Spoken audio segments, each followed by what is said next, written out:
Hello, my name is Donovan Tucker, and I am a sixth grade math teacher at Elkhart Thompson Middle School, and I am also a grad student at Avery University.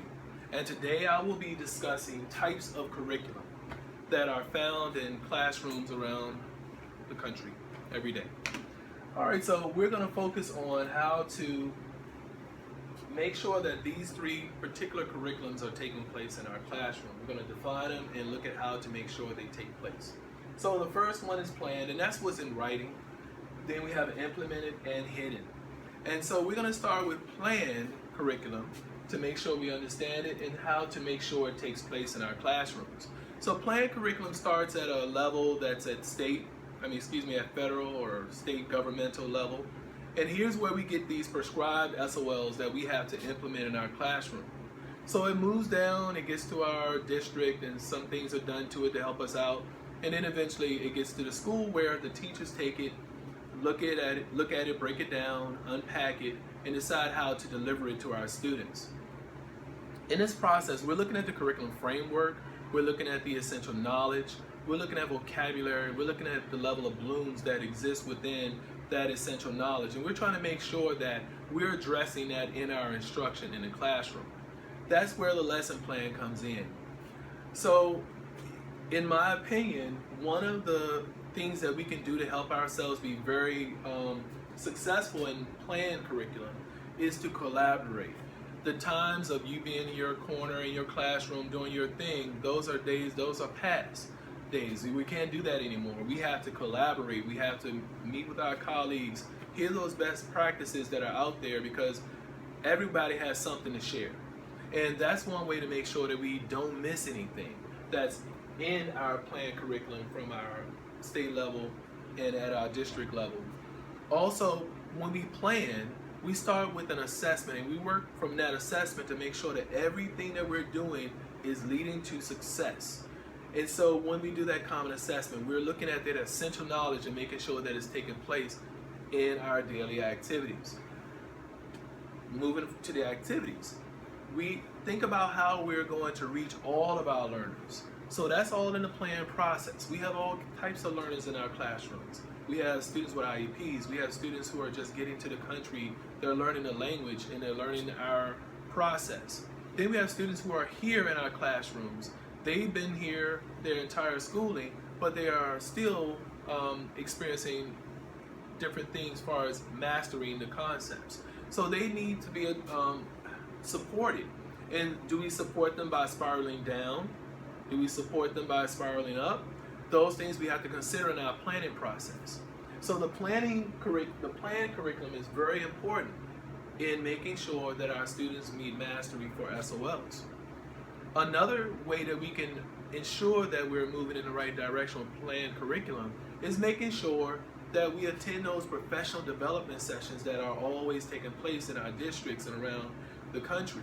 So when something comes out and it's going to support us in the planned curriculum, we need to take advantage of that and share that with our colleagues when we return. It is very important that we also let our administrators know what we need. So if we see there's something that we're weak in or something that we would like to know more about that's dealing with the curriculum, we need to make that known, and maybe we can get that to happen in our schools. The next curriculum that I'll address is implemented curriculum. And here we have a teacher, and he's teaching, and he's sharing the planned curriculum with the class. So the planned curriculum is what actually takes place, what's taught. It's the activities that we use, it's the games that we play, it's the resources that we incorporate in our lessons, the technology. What computer sites are we using to help our students master this concept? Are we using hands-on activities, manipulatives that make sense to our students? So when we do the implementation of the curriculum, it's all of those things. And to ensure that that happen, we have to make sure that over on this wall, you can't see it, but I have a breakdown of what I plan to teach the students, how I'm gonna help them get there, why we're even doing it, and then how is this gonna help them down the road. So they need to know that. We call it the student learning objective. And so they need to understand what we're gonna do today, because that's a question that I'm sure every one of us hear somewhere along the line. So what are we doing today? And so if they have that student learning objective somewhere and they can refer to it and you refer to it often throughout the instruction, that's going to help you with the success of that particular lesson.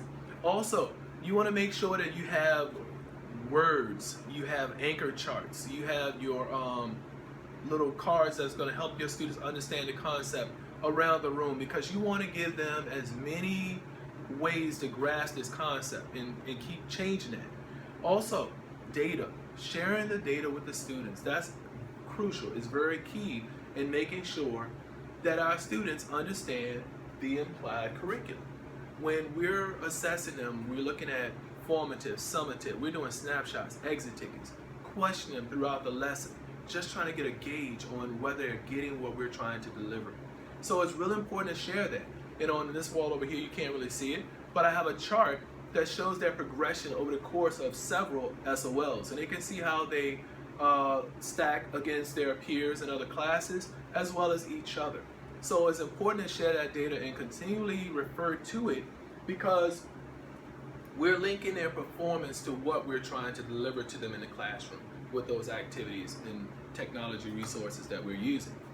Now the next curriculum is hidden. Now this is the one that we don't really do a lot of planning for. It's taking place without us. And this is what students are, and I have a couple of keywords in here, so I'm gonna just pick up on them. It's not a part of the official curriculum. For example, our classroom norms. We did a good job of discussing those things at the beginning of the school years, throughout the school year. So it's important that we remind them, because that's a curriculum. And once we do that, and how we respond to that particular rule that we set up becomes the hidden curriculum. Students are watching how we respond to disruptions, how we respond to giving praise. Do we do it? How we respond to answering questions? Do we bark at the students when they ask a question, or do we answer them and give them that feedback that they're asking for? That's important. It's picked up. They're watching how to move through the hallways, how to behave in the cafeteria. We get new students all the time, and they're trying to figure this stuff out, and they figure it out fast because they're watching us and they're watching their peers. And so what they see one do, they either embrace it and do it, or they're like, no, I'm not going to do that. All right, so it's picked up, and it's embedded, and we often take it for granted. For example, we have a scorebook, like I'm sure your district does, and it's giving the students our expectations for behavior, attendance, and cell phone use, and all those things. And we're taking for granted that, yeah, they read it. Not necessarily. And you find out whether they have or not by how they behave, and how we deal with them when they violate one of these particular rules and procedures also adds to the hidden curriculum.